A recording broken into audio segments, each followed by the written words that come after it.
देखिए प्रश्नावली 5.3 के प्रश्न नंबर 3 का पहला। ए बराबर 5, डी बराबर 3 और ए एन बराबर 50 दिया है। एन और एस एन ज्ञात कीजिए। देखो सबसे पहले हम एन ज्ञात करेंगे, फिर एस एन ज्ञात करेंगे, ठीक है। तो ए एन यहाँ पर दे रखा है, तो मैं ए एन वाला सूत्र लगाऊंगा। तो ए एन बराबर होता है ए प्लस कोष्टक एन माइनस 1 कोष्टक में बंद और डी। ये ए एन का सूत्र हो गया। अब इनमें मान रखना है आपको। ए एन की जगह ए एन का मान रखो 50 बराबर ए की जगह ए का मान रखो 5, तो ये 5 रख दिया, प्लस का चिन्ह।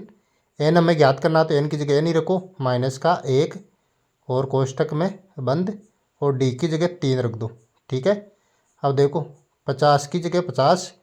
अब देखो 5 जो है दाईं तरफ है, इसको लाऊंगा मैं बाईं तरफ, तो ये माइनस का हो जाएगा। तो यहाँ पर उतारो माइनस का 5 बराबर यहाँ पर जो है 3 को कोष्टक के अंदर गुणा करके 3 को एन से गुणा करेंगे तो आएगा 3n, और 3 को -1 से गुणा करूँगा तो आ गया माइनस का 3 यहाँ पर। अब देखो 50 में से 5 घटाओ, 50 में से 5 घटाएंगे तो आएगा यहाँ पर 45, और माइनस का 3 जो दाईं तरफ है इसको लाऊंगा मैं बाईं तरफ, तो ये प्लस का हो जाएगा। तो यहाँ पर उतार दूंगा प्लस का 3 बराबर 3n आ जाएगा, ठीक है।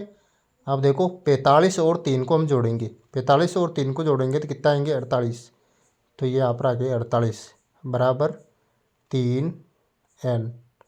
अब देखो n बराबर 48 और 3 जो n के साथ गुणा में था वो आ जाएगा इधर भाग में, तो 48/3 हो गया। अब 48 को 3 से काटो, यहाँ पर देखो 3 1 कम 3, फिर 1 बचा 3 6 18, यानी 16 बार कटेगा 48 3 से, तो n का मान आ गया यहाँ पर 16, ठीक है। अब हम ज्ञात कर लेंगे एस एन। देखो एस एन का मैं सूत्र लगाऊंगा यहाँ पर। देखो यहाँ पर ए एन आपको दे रखा है, तो एस एन का जो है शॉर्टकट वाला सूत्र लगा लूँगा यहाँ पर। एस एन बराबर N बटावा 2 कोष्टक A plus A N वो कोष्टक में बंद, ये जो सूत्र लग जाएगा इसके अंदर।